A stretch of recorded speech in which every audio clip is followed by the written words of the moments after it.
I gotta win this match. Whoa! Sorry, I'm just gonna back it up. Did Ben just... I would love to see an adoption. Yeah, I mean, I think E4 has to come at some point. Wow!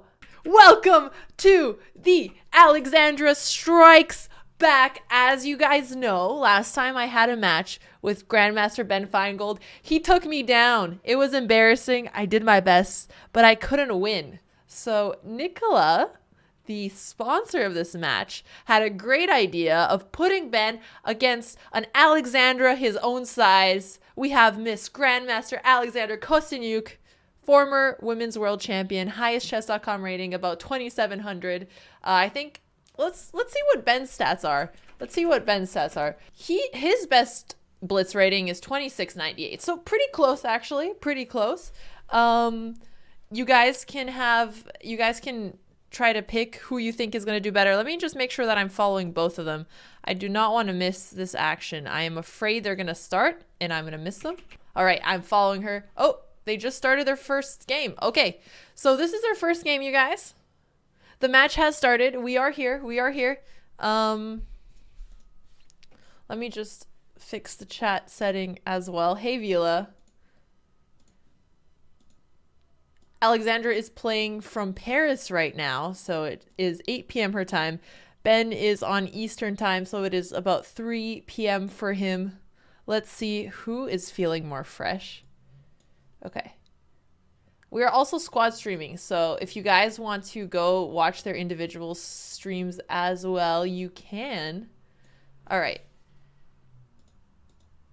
Perfect. I had a little less time to set up than I was hoping for. Okay. It does kind of look like they're both in the same spot. I love it. Why can't you hear them?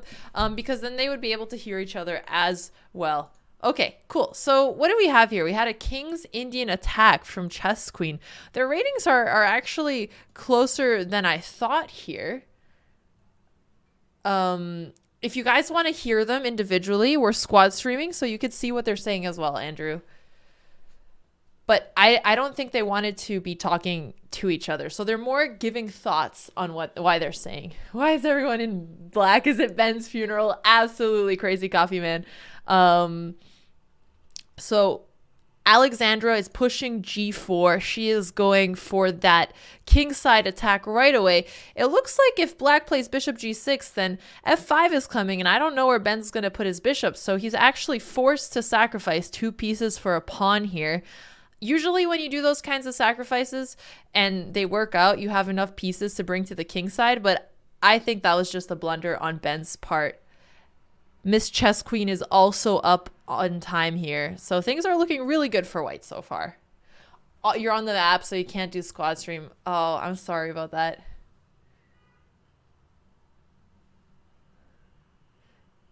Sorry, I meant 1 piece for 2 pawns. Hegemon. You know what I meant, but I appreciate the correction.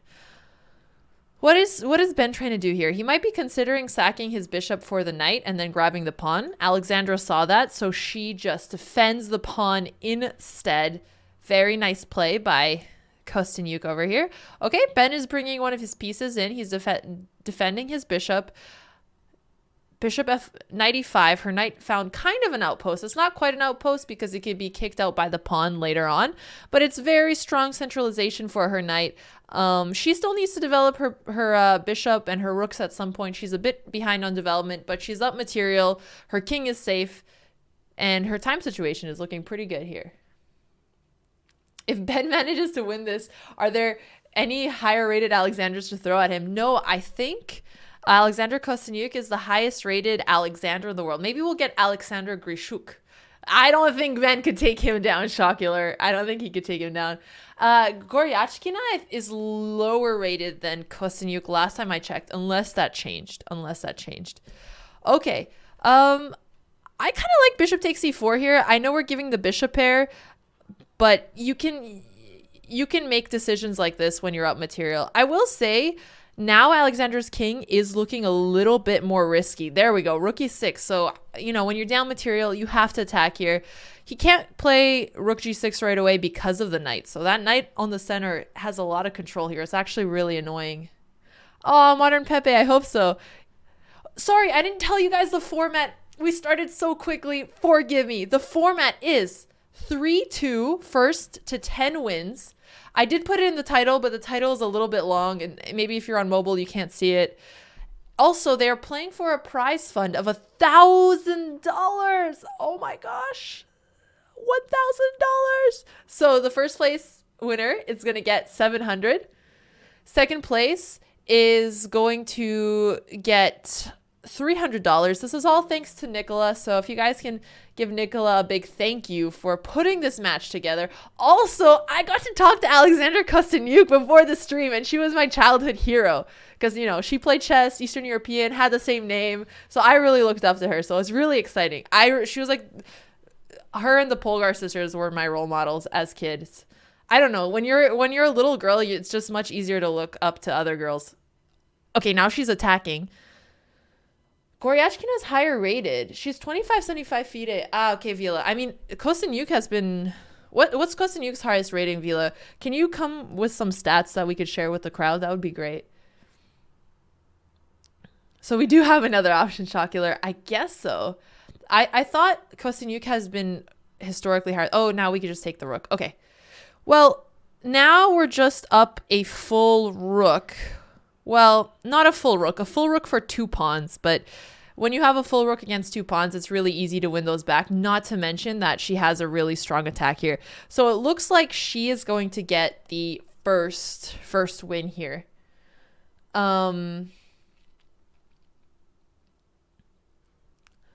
2561.9 has been her peak. Okay, got it. So actually, Goryachkina has a higher peak. That's wild. Thanks for sharing, Kosteniuk. Does anybody have any predictions for what the final score will be? I'm predicting it's going to be... So it's first to 10 wins. I think the final score is going to be something like 10-6 for Kosteniuk. 10-4 says Pers. 10-7 says JP user taken. Also feel free to say if you think Ben's gonna win, make sure you're clarifying that. Oh wow, Aqua, that's right. 10-6 sounds about right. Yeah, it does. Okay, cool. So like I said, I think she's totally winning here and she's up on time. I don't see any serious tricks for Black, although Black has done a pretty good job at... Wow, she just sacked. What happens after bishop takes f1? Okay. Yeah, she's up a full bishop. She can do sacks like that, and now she's preparing the checkmate on h8. There's no way for Black to stop it unless he sacks his queen for the rook. The game is now over. Yeah, that was serious YOLO. Rook takes e5. Okay, that's another way to stop it. I was thinking about the Botes gambits there, but it's still lost. Let's see her find this checkmate. Let's see some puzzle rush from Miss Kosteniuk. Very nicely done. Very nicely done. Okay, so it's 1-0 in favor of Chess Queen. They're starting right away. Okay, knight f6. This can turn into a lot of different openings, and we have what looks like a Nimzo. Okay, Nimzo, and this is the classical line. D6, I think, is slightly less popular than D5, but it's probably going for something that's a little bit more strategically sound. They're blitzing this out very well. Both of them know their theory. Just going to announce this on chess.com real quick.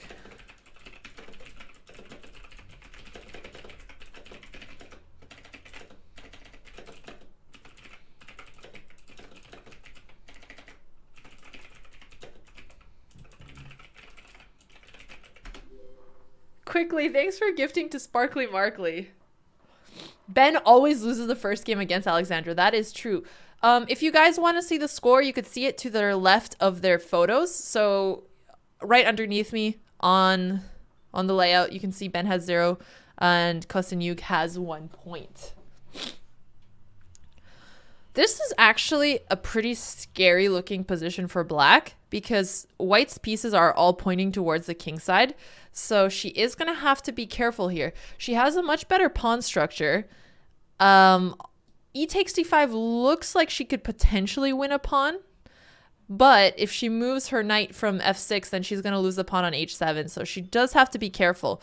But even if she can't take the pawn back right away, I mean, she could take it with the bishop. She could look into that. And c3 pawn is going to be a target since it's on a semi-open file. So she'll be able to bring her rooks there later. Okay, Ben goes for knight b3. So Kosteniuk's queen is a little bit misplaced. It seems like it could have almost gotten trapped, except whenever your queen might be getting trapped on the side, it's really dependent on the position. You just have to see if there's a way to get it out. In this position, it was. If I was playing, my queen probably would have been trapped. But here, it's okay. You like that the knights defend each other, quickly watches? Yeah, knights defending each other are a really great usage of knights that you do not see with bishops. So that could be very useful. That's one of the strengths the knights have.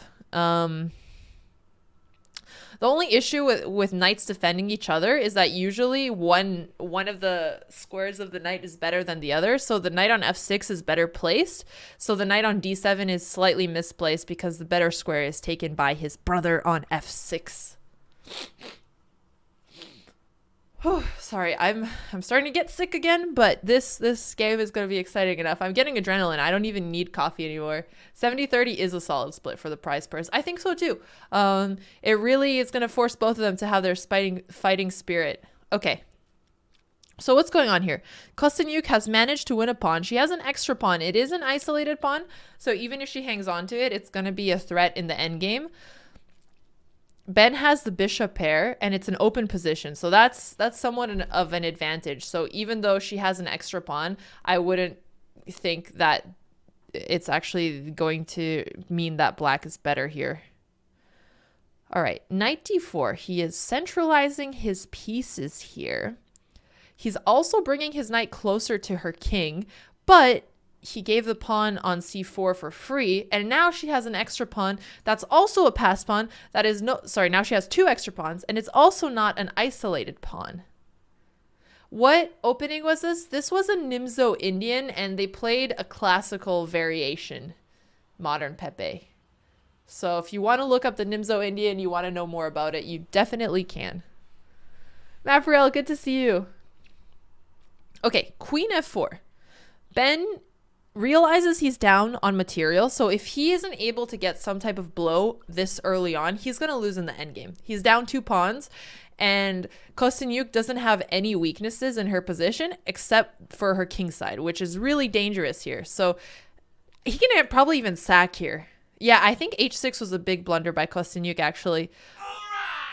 Whoa! Chess Weave, thank you for raiding with a party of 33 people, Danish. Oh, Danish. I saw a story on Instagram that I forgot to send to you. Somebody took a video of your stream where you were playing, and they put all caps and said, "I beat a grandmaster on stream." And you were that grandmaster that he beat, Chess Weave. You're already famous. I'll send it to you after the stream. And I really appreciate the raid, guys. Danish is so freaking awesome. Check out his stream. We worked together in St. Louis at a girls' chess camp volunteering, and he was so awesome and so patient. Okay, sorry, I'm missing the exciting moments. I got very excited. So, wow, she somehow saved this. I thought for sure white could have at least gotten a perpetual. But what can I say? She's really good at defending. Kosteniuk is a beast. She's a beast. Almost 2,700 blitz. Okay, so we have rook d6. So Ben is really just trying to bring one more piece to the attack. He's considering taking on f6 because if it was his turn to move, rook takes f6 looks like it's winning because it would be mate. So she played rook g8, so now she could block with rook g7 if she is in check. Actually, not just that, but she's attacking g2, and it would be almost mate in 2, but not quite. Not quite mate in 2 because rook takes, knight takes, rook takes, queen takes, king takes, and then she takes back. Okay, I think it was going to be winning. Not enough time to look fully into that line. It's a little bit harder with blitz. Also, I shouldn't be going that deep into the lines. New Blue 4, thank you so much for subscribing with Twitch Prime. I really appreciate it. And PC Gal, thank you for the bits. I appreciate it. Yeah, this is very much a great learning example for how to defend when you're getting attacked. She brought her pieces in as fast as possible. And now what she's trying to do is trade off the major pieces. So the queen is one of the most dangerous pieces when attacking an open king side. So if you can trade your opponent's queen when you're getting under attack, you're going to be able to breathe a lot easier afterwards. Okay, we have a trade-off here. Knight g5. So the bishop is under attack, but Kosteniuk has managed to trade off the queens, and now she's up 2 pawns in an endgame, has almost twice as much time as Ben Finegold here. Where is she going to put her bishop? She has 2-second increments, so she doesn't have to move that quickly, but I am surprised to see her taking so long on a move that looks relatively simple. Bishop g4. Okay, so she probably saw that white was going to move h3 and thought it was going to be more weakening for white. Otherwise, she could have just made bishop h5 be her initial move here. So it's interesting that she thought that was worth doing. She's repeating the moves a little bit. I wonder if she's trying to get time on the clock here. That might be something she's doing. She is up on the board, so she's okay to repeat moves. She's not really under risk that if she repeats moves, she's going to fall into a mistake or into a perpetual here. Now she's got that passed pawn. Passed pawns must be pushed. She has to be a little bit careful here. If she moves king g7, she could have gotten a check on e2. When white starts getting the rooks on the 7th file, it is a bit dangerous, but at the same time, white's back rank is also dangerous if black were to be able to get there at some point, because imagine white didn't have a rook here, then we would have had rook e1 and rook h1 checkmate. And again, if you guys want to see what they're saying on them, they're both very focused, so that's why Nikola thought we should get a commentator, because it's really hard for, you know, grandmasters to play each other with 20 seconds and be oh, fork. Okay, it's over. It's over. Kosteniuk is up too many pieces. We're going to see the resignation soon. Although Ben's probably a fighter. All right. Okay, look, he has 3 passed pawns. He might as well try. It's bullet. If Kosteniuk somehow blunders her rook for free, then maybe he'll have a chance. I just don't see that happening. Yeah, Nikola is smart, Shocular. So again, if you guys see Nikola in the chat, in either of the 3 chats, we're squad streaming, you could see all of them. Just make sure to give him a thank you, because it was his idea to message both these GMs and create this match. So that's really awesome of him to do. There you go, Quickly Watches. There you go. Well, I don't think there's anything left to say here, so I'm going to just catch my breath, because Chess Queen is up so many pieces. I feel like even I could beat Ben Finegold in this position, and my score against him was not that high. Terramyth, I'm working on merch. I have the first designs, but I got a lot of feedback from Discord, and so I'm iterating on it. Avalanche, there was no analysis to do there. She was up 4 pieces. Okay. We got a Sicilian defense. C3, what was played here, is kind of known like the anti-Sicilian. Still a very popular line. Got the queen in the center. For most beginners, when you have a queen in the center, you're going to have to move it back at some point, and most openings with a queen in the center have to deal with that. So here we go. Let's see. Where is she going to put her queen back? Queen d7. Okay. She didn't want to go to queen d8. She didn't want to go to d7 to take the square of her knight. So far, white has an isolated pass pawn. Oh, interesting. I didn't think queen takes d5 was the best move, because now the black king is in the center, and I feel like white has a lot of compensation for being down a pawn, because white is going to castle much faster here. And she gets to develop her pieces with a tempo. So the knight out, attacking the queen here, it's very hard for white. Are they talking to each other? Well, you could see their video. They're not talking to each other. They're not talking at all, actually. You can see them underneath me. Kosteniuk looks like a poker pro. Ben has been scratching his head since the start of the game. I like how focused they both are. Okay, see, when you give a pawn for free in any type of gambit, the most common thing you get back is an attack in a lead in development. So rook d1 came with a tempo. Almost all of her pieces are really active here. I don't know, chat, what side you guys would prefer to play with. The person who is trying to squeeze out that free pawn and get into a better endgame, or the person who has the initial development. Here, I think Ben actually played it really well. I mean, he got these 2 doubled pawns, which is not ideal, but he was able to castle. He got away from the attacks, and now he's actually taking advantage of the fact that Chess Queen overextended her pawns on the king side. Again, more beginner basics. When you are getting attacked, get rid of the heavy pieces. You do not want your opponent coming after you with that big bully queen, because, let me tell you from firsthand experience, queens are very scary. Ben looks chill. Now he looks chill. Yeah. Now he likes it. Okay, so she managed to get out of it and she got the pawn back. So it's funny because at first she had more development and he was up a pawn, and it just kind of got into an endgame where now they have equal material. Both have the bishop pair. The only imbalance really going on here is the fact that black has an isolated pawn, so that's going to become a weakness in the endgame. White's pawn is on g4, which could be both a strength and a weakness. She might be able to get some attack. Not right now. There's no reason to push the pawn. But she also has more space for her king. So this pawn doesn't look like it's going to get easily attacked. So what is she doing right now? Black has 2 isolated pawns. I only said 1, but actually black has 2. So she found the weaknesses, and now she's going to try to attack them.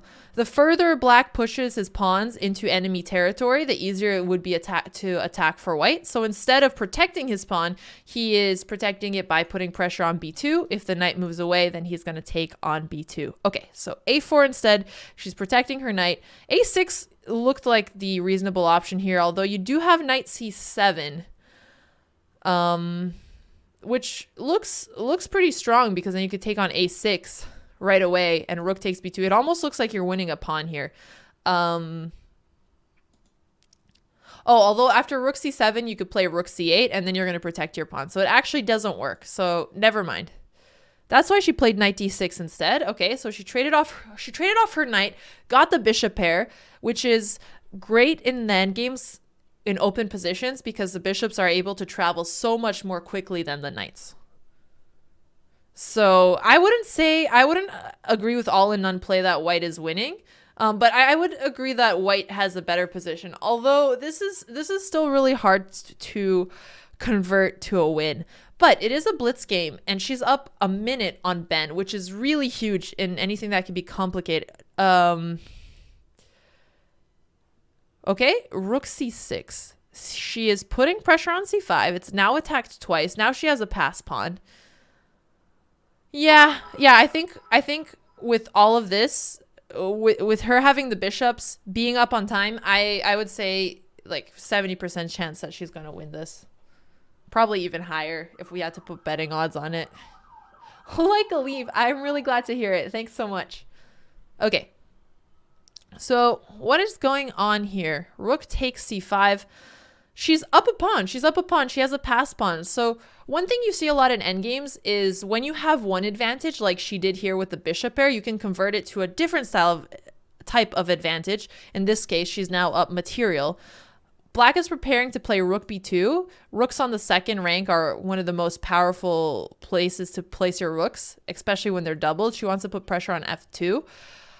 Ben is not going to be able to stop this pawn from promoting. As you can see, white has a light squared bishop protecting the a8 square. So his only chance at getting a swindle or winning a game, he shouldn't. Okay, he just sacrificed his bishop. He had no choice.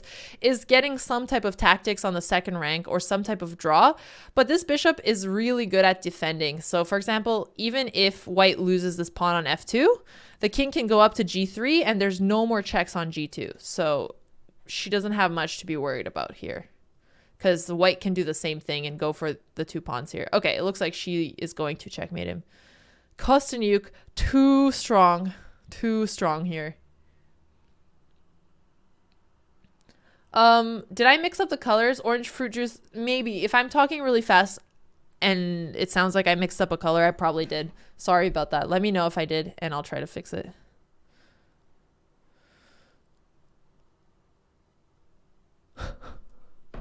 All right, 3-0.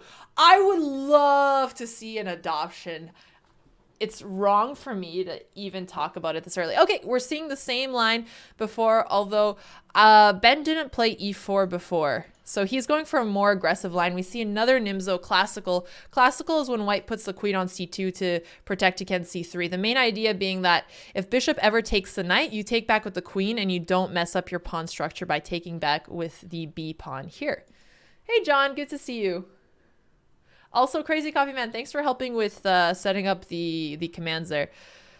Okay, cool. So in the Nimzo, I should start playing the Nimzo because often what you do is you trade off the bishop pair in exchange for messing up your opponent's pawn structure and creating weaknesses. I do not like the bishop pair. This seems like just the opening for me. He is getting wrecked. Ben is getting wrecked. But okay, she's a killer. So let's be nice to Ben as well because he's also he got some pretty good counterplay. They have been tough games. Ben hasn't managed to castle yet, but he does have f4. So soon he is going to get some type of an attack on her king side here. He's pushing these pawns with tempo. He's feeling a little more aggressive. I wonder if he's getting tilted at all and he's trying to go for something trickier. Shame on me for saying what? Oh, the bishop pair? Shh. Isn't Hammer on a plane now? He can't hear that I'm saying that. I'm not trash talking. I'm being nice. The prize is $700 for first place and $300 for second. Yeah, I okay, don't tell on me, guys. That's fine. Hammer doesn't need to know. So she's taking her time here. She didn't know where to move her knight, which is fair because if she goes to g6, it looks like f5 comes with another tempo, but then the knight can get back on e5. So it seems like she must be a little bit afraid of this attack. So she decided to put her knight closer to her king, maybe even thinking that f5 is fair because now she could place her knight on a better square. I think the knight has to come back on e5.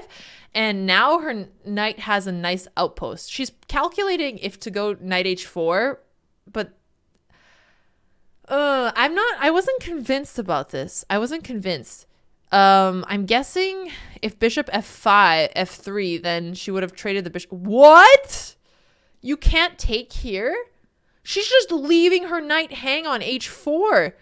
I'm guessing knight takes e4 after. She wins a pawn, and then she's going to get it back with her queen. And she's like, YOLO, I'm attacking. Take my knight. It's not the pieces off the board. It's the pieces on the board. And your king keeps getting stuck in the center, Mr. Ben Finegold. I want to see him take the knight on h4 because I would like to see some blood. Oh, okay. Well, this is fun, too. This is fun, too. So he's clearly a little bit afraid. I would be afraid of her as well. Not going to lie. Okay, so she has to move this knight away. G2 is the only... Okay, it's not the only square. Apparently, she wanted the sack, so she's just going to take on f5. I was going to say it's the only square where you're not sacrificing the knight, and that was an accurate statement, ladies and gentlemen. Do not at me. Okay, queen e7. The problem here is that this bishop, I mean, it looks like a good attack because knight... I mean, it's just overprotected right now. The king can still move away. The king can still move away. I'm excited to see this. But I don't see any immediate compensation for the attack. At least if she can get back one pawn and she sacrificed 2 pieces for the pawn, feels a little better. She needs to develop this bishop at some point. The issue with this attack not working is that she only currently has 2 pieces that are attacking the king, and you're not going to get an attack working with just 2 pieces.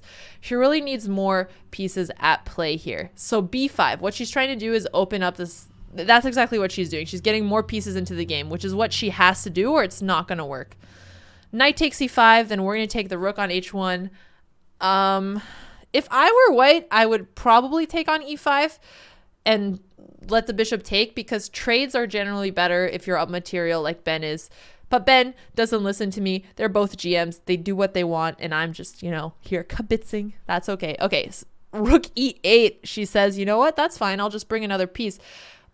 The issue now is if knight takes e5, bishop takes, it looks like the rook can take back, and then you take back. Actually, it's not an issue. She's not losing any material. But even more pieces are being traded off, which I think is in Ben's interest. So let's see if he finally decides to take. If he doesn't decide to take, the only move I see would make sense is moving the rook from the square where it is pinned and trying to trade off in another way. queen f4 threat. Ah, okay. Yeah. No, that's fair.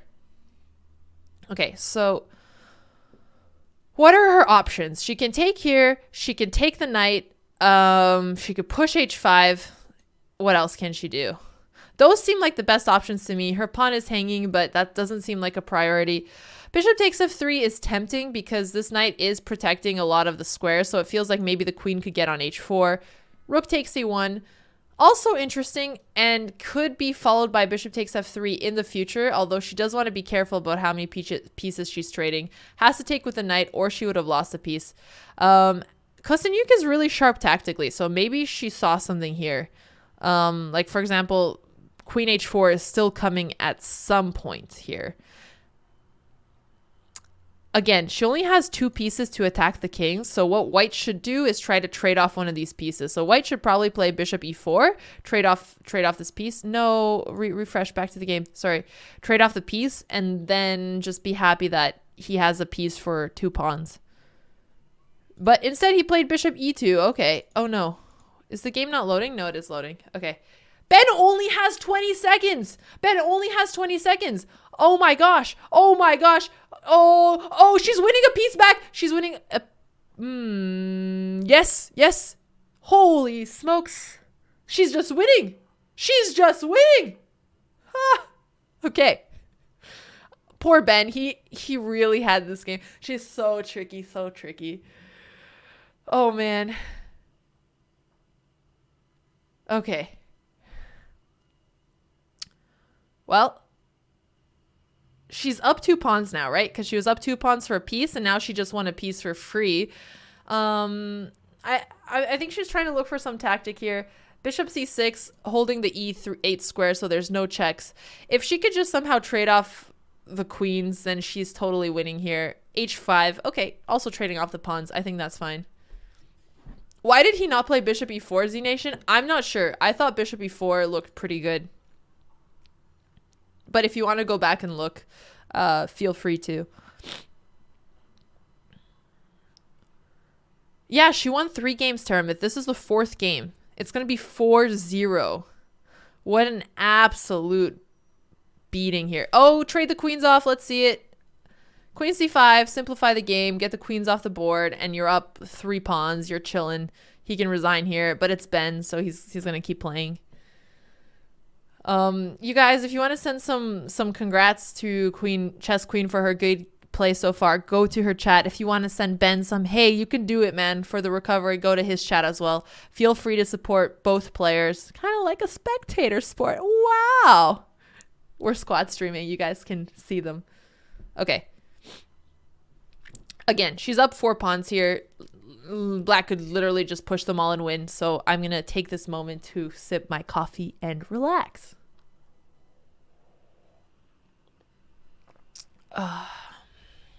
Oh, also, a side note. If you guys want to guess the move, you can look at the game at the same time and guess the move right before they play it and see how close to a Grandmaster you would play. It's kind of fun if you want to try it. So just make sure to keep the streams on in the background too for the viewership, you know? All right, Ben was finally like, okay, the Grandmaster knows how to get her 4 pass pawns to the 5th rank. Do you think it's time I should resign? Okay, I'm glad to see it. Okay, another King's Indian attack. This is what they played in the first game as well. This is what they played in the first game as well. Yeah, Gerber, you could do both. Did I beat Alexandra? Oh no. She is strong. Okay, e4 right away. E4 right away. I like it. She has the bishop pair. This is cool. And now if black castles kingside, this looks pretty dangerous for him with the 2 bishops, but it is very hard to attack against the king without a knight on f3. The knight in a ton of tactical patterns that you learn, it's like bishop takes, knight up, queen checks. So if you don't have those, your king is safer, so it's fine that he castled. Just in a general thing to recognize for attacks.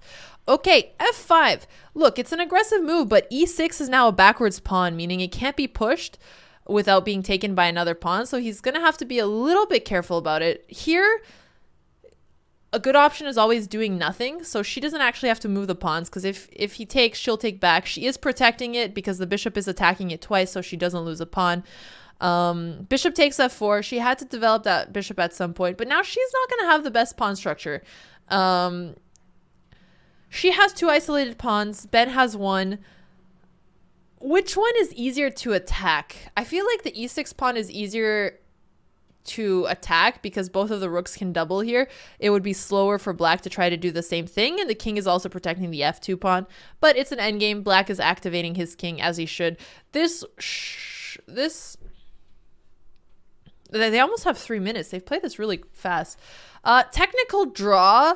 I wouldn't call a position a technical draw unless it's like king and king versus a pawn and a bishop on a dark squared bishop, and the pawn promotes on a light square. Like there's places that are technical draws, but when there's still this many pawns, anything can happen, even in blitz. Not to mention that white has a bishop versus a knight, so there are imbalances here.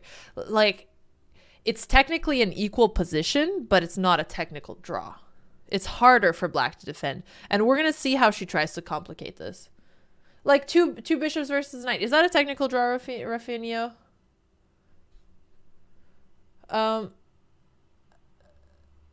What was Z Nation?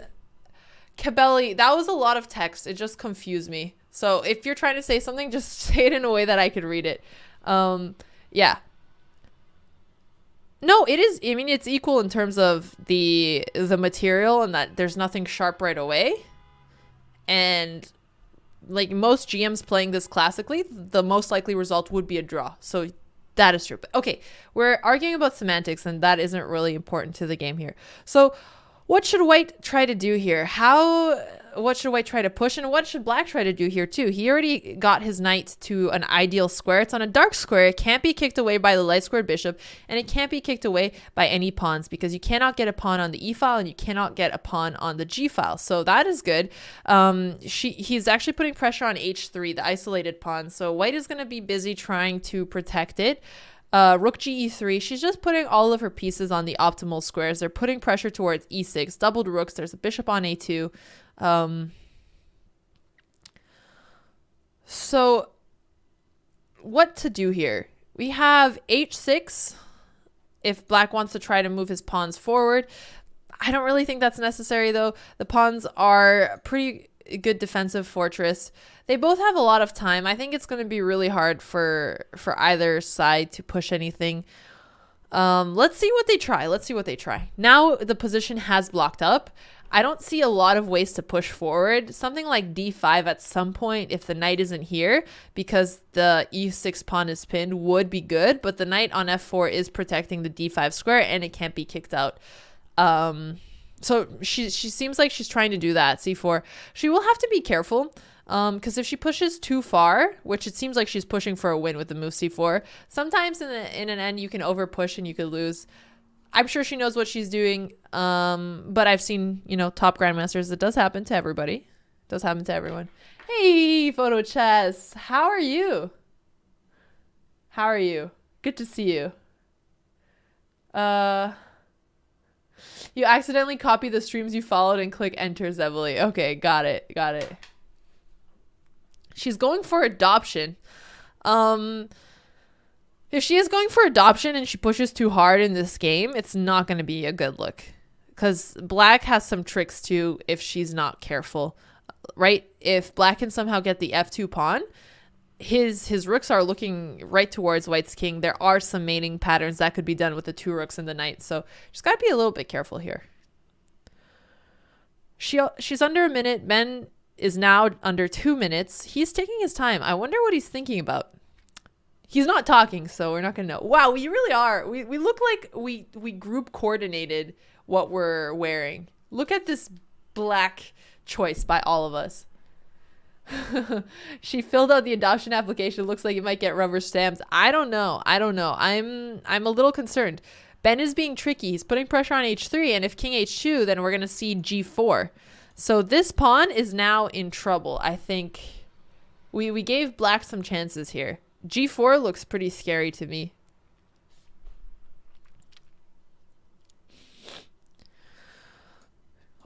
Okay, knight takes h3 instead. Push c5. Interesting.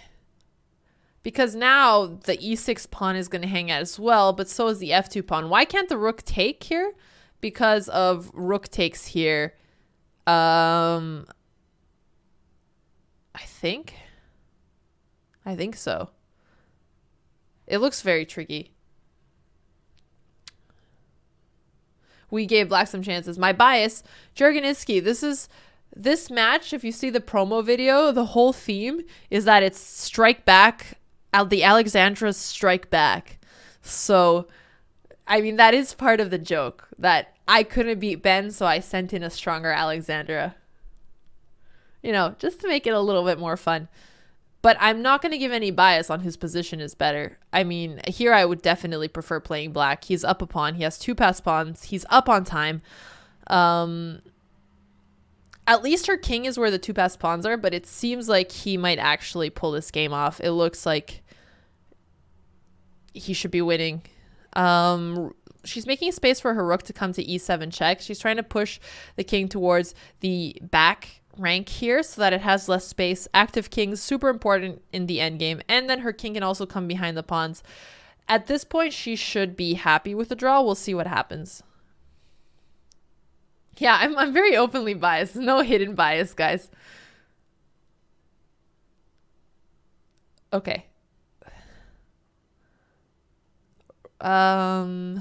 D takes c6. Interesting. Pino724, thanks so much for the 500 bits. I really appreciate it. Okay, so here she can get some pawns back, and I'm sure she's looking at it, but yeah, Ben is going to get a queen. Oh, it's lost. It's lost. Black has this passed pawn. His rook is going to come behind and attack it. B5, C6. Okay. Yeah, so black is holding both of those passed pawns. She just resigned because there was no way she was going to push any of her passed pawns. Black is stopping both, and he has 2 passed pawns. So that's the first win for Ben. The score is now 4-1. He definitely needed this comeback. It's hard. If he would have lost 5-0, that would have been a really rough start. So good on him for getting the recovery where it was much needed. Another Nimzar. We're going to see another classical. Queen c2 and another d6. Okay, e4. So this is the same thing they played in their last game with these colors. How is she going to continue here? Okay, knight b d7.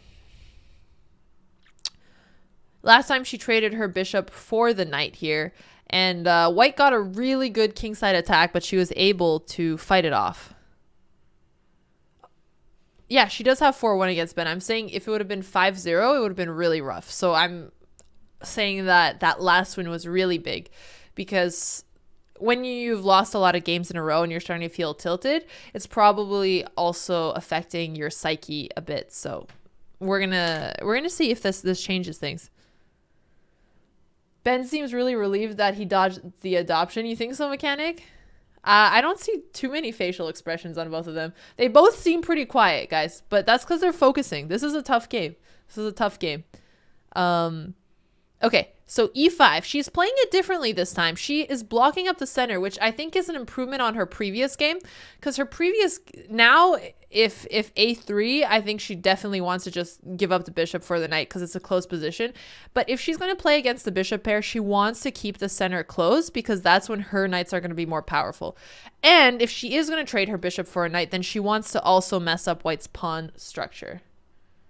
So she does want to do that. Okay, cool. Knight h5. Interesting. So f5 is not the reason for this. So the reason must be that she wanted to play knight f4 and to also tickle white to play g3. Why would you want to tickle white into pushing a pawn, you might ask? Well, now look at these light squares. They're a lot weaker, especially with the bishop on d3 when it wants to be on g2. The next question, though, is how is Chess Queen going to develop her bishop? The knight doesn't want to go to f6 because then it's taking away it's taking away how black might retreat her knight in her future.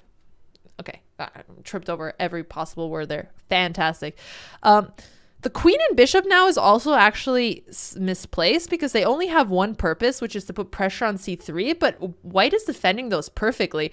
And this defending piece has an extra purpose, which is to put pressure on the black king. So actually, Ben has a better position here because his pieces are much more active. Yeah, the bishop on d3, it's not the most beautiful looking bishop, blocked by all the pawns on the same color where the bishop can move, but maybe he's going to be able to trade off his bishop for a knight here, which in the current position would be good. Retreating square is what I was trying to say. Retreating square. Yeah, Photo Chess, you were super relaxed. Okay.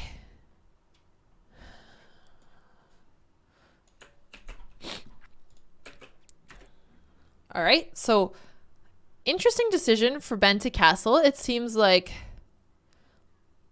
I mean, he didn't really have any other ways to improve his position. He wanted to castle at some point. That's fair.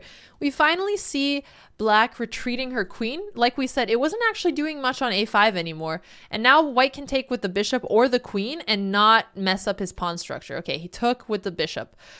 Now she's taking advantage of that weakness she created earlier by tempting white to push g3. Her bishop is on h3. Very, very nice control over the light squares here. g6. Interesting. What she was trying to do is probably not allow white to put his knight on f5. Otherwise, it doesn't really make sense. It's definitely a defensive move. Also protecting the knight, but she wouldn't take it back with the pawn. She wants to take back with the knight, so that's not why she did it. Now we got an open b file, so a new theme has been unlocked in this position. Queen d7, connecting the two rooks. One of the rooks is going to need to go to b8 at some point. Both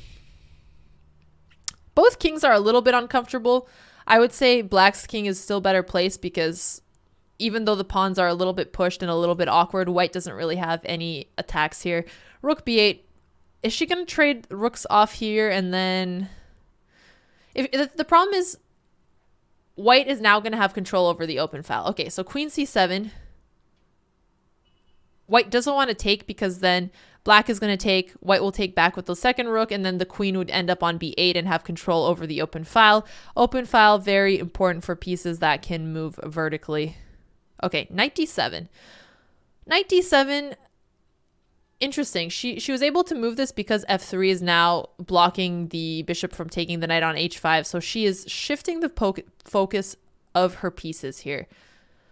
Kosteniuk is under a minute. Ben is over a minute. And it's a hard position. But now rook b8 is also a little bit weird because if rook takes... Actually, she could take with the queen because the knight is defended. I wonder if the black bishop might get trapped on h3 at some point with g4. Not yet because of knight f4. But maybe if the bishop was here. We'll see. Let's see what she goes with. Now bishop a5 can also come in for the attack. I guess Ben's changed his plan. He doesn't think there's enough going on the queen side, so he is retreating here. First to 10 wins. So far, it's already 4-1 for Kosteniuk.